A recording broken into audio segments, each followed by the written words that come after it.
એનો ખૂબ ખૂબ આભાર માનું છું. જય ભીમ, જય સંવિધાન. કારણ કે અત્યારે એમાં કોઈ પણ જેટલા લોકો અહીંયા આવ્યા છે એમાંથી કોઈ પણ મારું સગું નથી. સદાય તમે અહીંયા આવ્યા કારણ કે અમે પીડિત પરિવાર છે. અમારા ઉપર શું ગુજરી એ લોકો તમે સમજો. તમે અમારી વેદના, અમારી ભાવના સમજી અમારી ઘરે આવી. જિજ્ઞેશભાઈ મેવાડીએ અમારી પીડિત પરિવારોની ઘરે ઘરે જઈ એની વેદના, એના પ્રશ્નો, એના ઉપર શું ગુજરી શું નહીં એ બધી સમજી વિચારીને એને ગુજરાત સરકારની પાસે આ પ્રશ્નો કર્યા.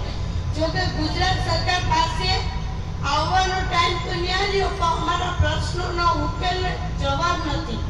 એની પાસે અમારી માંગણીઓ પૂરી કરવાનો પણ જવાબ નથી કે કંઈ પણ નથી. ને આ જો કે મારી બેન આશા ગુમાવી એ અત્યારે અમે એને પાછી લઈ આવી ના શકીએ કારણ કે હવે એ ન આવી શકે. એ સત્ય જ છે. પણ જો આવું ચાલતું રહ્યું તો આજે મારી બેન છે, કોકનો ભાઈ ગયો છે, કોકનું પૂરું પરિવાર ગયું છે, કોકના 7 પરિવારમાંથી 2 વધ્યા ને 5 વયા ગયા. તોય રાજકોટની જનતાની આંખો ખુલતી નથી. કઈ ખબર નહીં કે કેમ ઈ સુઈ ગયા છે કે એને આંખોમાં પટ્ટા બાંધી લીધા, કઈ કશું ખબર નથી. તો મારી એક બેન ગઈ છે, મને એની વેદના ખબર છે. કેમ કે જેનું જાય એને ખબર પડે, બાકી કોઈને ખબર ના પડે. આજે હસતા હસતા વયા જાય, જોતા જોતા વયા જાય, ફોટા પાડતા પાડતા વયા જાય. તો એને એ નહીં ખબર પડે કે આ લોકોની અંદરની વેદના શું છે. તો ત્યાં જઈને એને સમજ કરીએ, એનો સાથ દઈએ, એનો સહકાર આપીએ તો આ દીકરીને, આવા પીડિત પરિવારને ન્યાય મળે, એનો અધિકાર. ને અમે સરકાર પાસે માંગીએ પણ શું કે અમારો અધિકાર છે એ જે કે એને બેદકારની લીધે, ટીઆરપી ઝોનની બેદકારની લીધે જે અમારા વ્યક્તિ અમે અમારા પરિવારમાંથી ગુમાવ્યા એના માટે લડીએ તોય અમને હજી કઈ જવાબ મળ્યો નથી. તો આ સરકારની મોટી ભૂલ છે ગુજરાત સરકાર કે અમે આયા જઈ જાવ, જ્યાં સુધી ન્યાય નહીં મળે ત્યાં સુધી અમે રોકવા નથી. જો હું તો એમ કહેવા માંગુ છું કે મારી બેન માટે મારે એકલીને લડવું પડશે ને મારી મોત સુધી આવી જશે તો હું તૈયાર છું. કેમ કે મારી બેન સાથે મેં પલ ગુમાવ્યા છે એટલે મને ખબર છે કે મારી બેન કેવી હતી. કેમ કે મારા મા બાપ પૂરા ન કરી શકે એ લાઈફ મારી બેન પૂરું કરતી હતી. અત્યારે મને એ પલ યાદ આવે છે. અમે વેદનાઓ એને વ્યક્ત નથી કરી શકતી, છતાંય તમે એટલા આવ્યા છે ને અમને સહકાર આપ્યો એ માટે હું આભાર માનું છું. પણ રાજકોટની જનતા આજે નહીં જાગે તો કાલે આવું થવાનું જ છે. આજે મારી બેન ગુમાવીને કાલે આ બધી કોઈ પણ જાશે ત્યારે એને ખબર પડશે કે એની સાથે કોઈ નથી, તો એને ખબર પડશે. અત્યારે કોઈને કઈ જાગૃત નહીં થાય.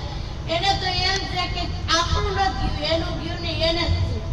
ને સરકારે જો કોઈને 5 કે 7 લાખ કે આપીને એનું પીડિત પરિવારના કે કોઈને મોઢા બંધ કરી દીધા હોય તો આ એની મોટી ભૂલ છે. કેમ કે આપણું માણસ ગયું તો એની આત્માને શાંતિ એમ ન મળે.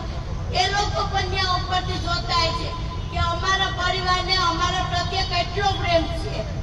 કેમ કે પૈસાથી કોઈ મહત્વ નથી, માણાનું મહત્વ છે. માણા ભલે અત્યારે અહીંયા ન હોય આજે, ભાઈ ઉપરથી જોઈ કે આ મારું વ્યક્તિ, આ મારું પરિવાર મારા માટે લડ્યું છે. પૈસા કઈ મહત્વના નથી. આ કહ્યું તને તુજને આપ્યા નથી જોતું, જા બોલ દીધું ના. ભગવાનને 3 વસ્તુ આપી દે, હાથ પગ ને હૈયું. આપણે પૈસા કમાવા હશે તો આપણે ગમે તે રીતના મહેનત કરીને કમાવશું.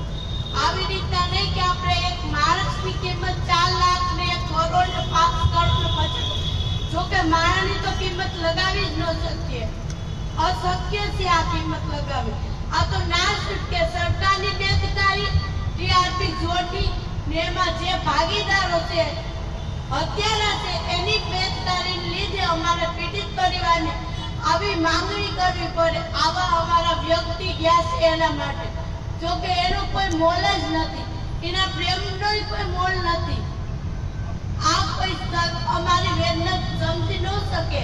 આ જેની ઉપર ગુજરશે એને જ ખબર પડશે. કેમ કે મારા પપ્પાને હજી 2 દી પહેલા જ એને કીધું હતું કે પપ્પા હું તમારી દીકરી નથી, હું તમારો દીકરો છું. હું આર્મીમાં જોબ કરીને તમને હાજરી.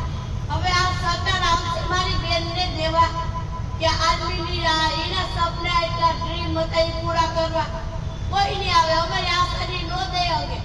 કેમ કે સરકાર આંતરી છે, એના પેટમાં પાણી નથી હલતું. જય ભીમ, જય સંવિધાન.